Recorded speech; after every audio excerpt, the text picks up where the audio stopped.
बिस्मिल्लाहिर्रहमानिर्रहीम, अस्सलाम वालेकुम।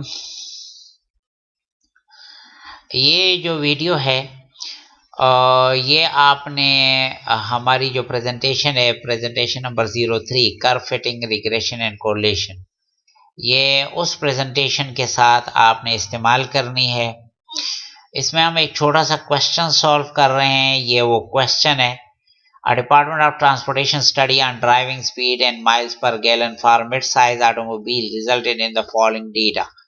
ये वो डेटा है जिसमें यहाँ स्पीड शो की गई है और यहाँ माइलेज शो की गई है। किस स्पीड पर क्या माइलेज हमें मिली है। Compute and interpret the sample correlation coefficient. अच्छा जी, सबसे पहली बात तो ये है कि इस क्वेश्चन में सिर्फ कोरिलेशन कोएफिशिएंट मांगा गया है और हमने इसको, अगर आपके पेपर में आए तो आपने सिर्फ कोरिलेशन कोएफिशिएंट, अगर इसी तरह आए तो सिर्फ कोरिलेशन कोएफिशिएंट ही कैलकुलेट करना है।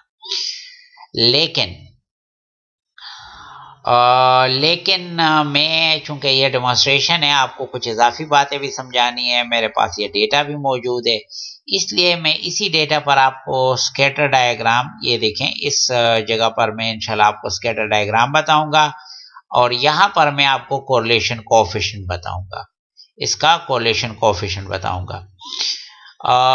एक काम मैंने कर दिया अभी से कि मैंने x को डिनोट कर दिया है, speed in miles per hour को मैं x से डिनोट कर रहा हूँ और माइलेज इन माइल्स पर गैलन इसको मैं y से डिनोट कर रहा हूँ। तो this is x and this is y। तो सबसे पहले हम स्कैटर डायग्राम की तरफ जाते हैं।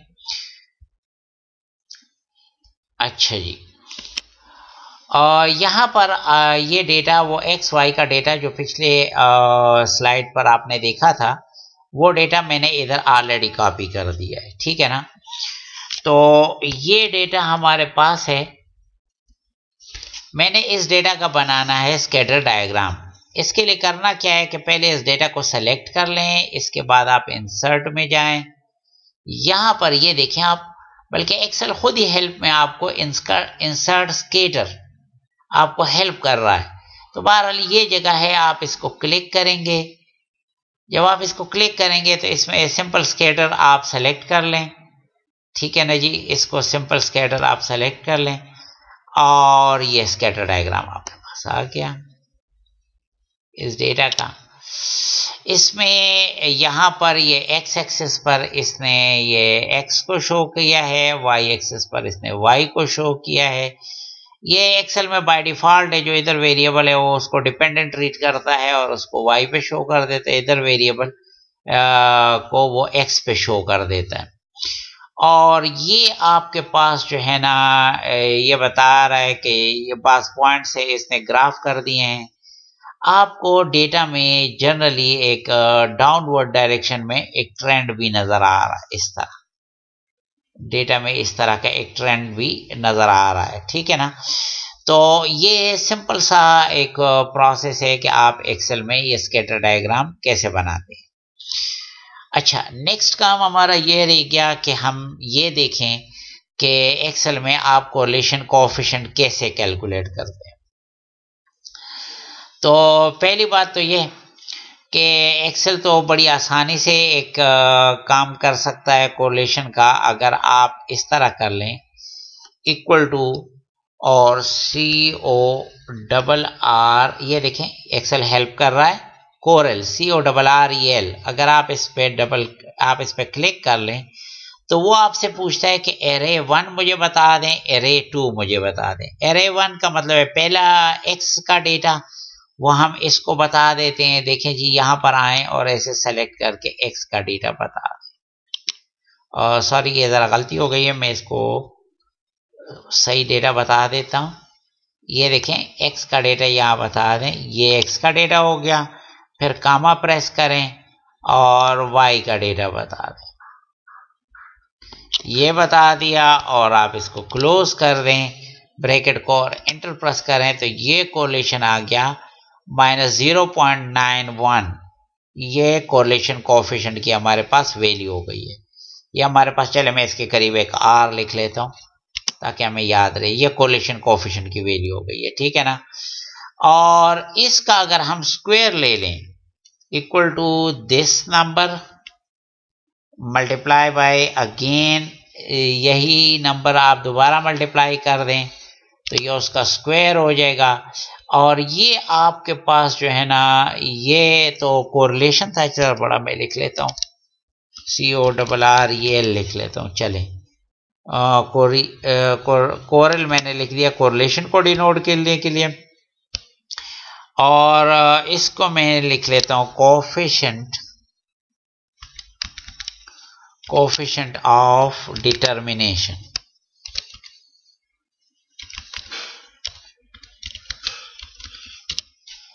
तो ये कोफिशिएंट ऑफ डिटर्मिनेशन हो गया, ये कोरिलेशन कोफिशिएंट हो गया। इसका ये माइनस साइन जो है आप देख रहे हैं कि ये नेगेटिव रिलेशनशिप को शो कर रहा है। नेगेटिव रिलेशनशिप का क्या मतलब है?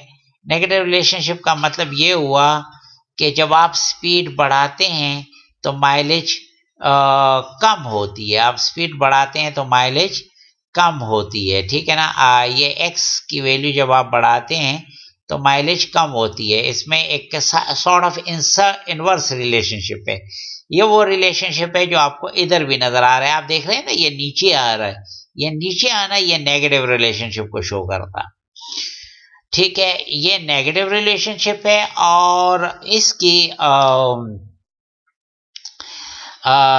जो है दूसरी बात यह कि ये कोफिशिएंट ऑफ डिटर्मिनेशन क्या शो कर रहा है? ये शो कर रहा है, अगर आप इसको देखें तो ये एक्चुअली 82 बल्कि ऑलमोस्ट 83% है, ठीक है ना। ये कोफिशिएंट ऑफ डिटर्मिनेशन कितना है? अगर 100 से मल्टीप्लाई करें तो ये 82.8 यानी ऑलमोस्ट 83% है।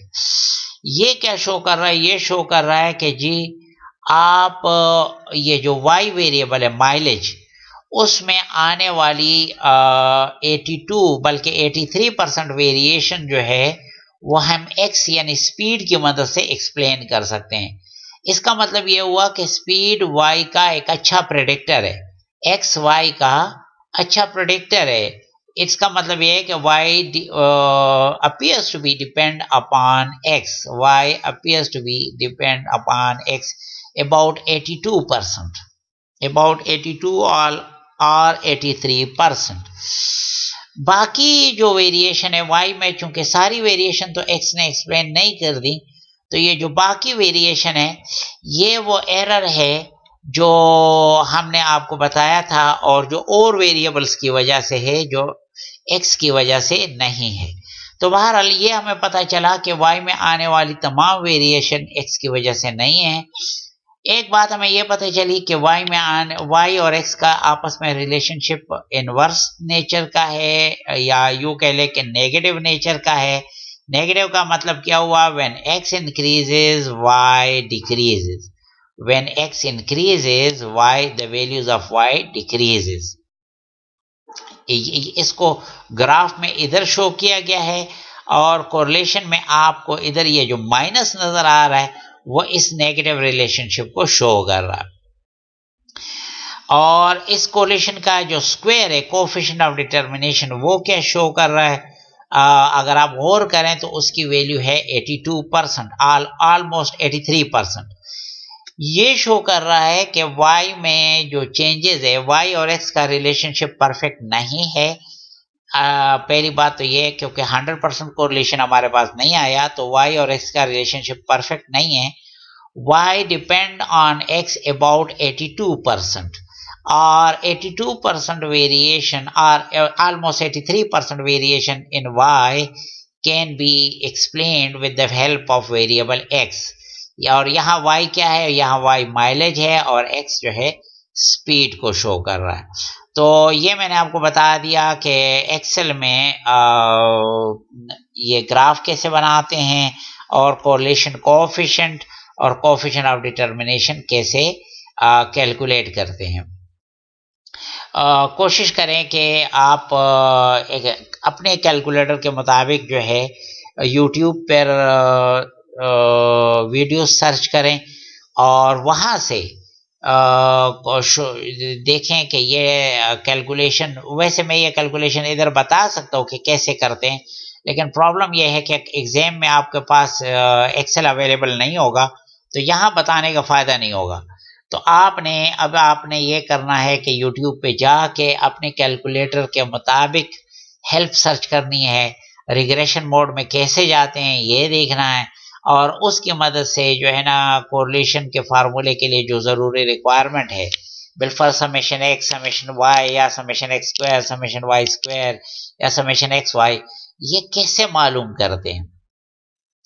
ये कैलकुलेटर की मदद से कैसे मालूम करते हैं, क्योंकि पेपर में आपके पास सिर्फ साइंटिफिक कैलकुलेटर होगा।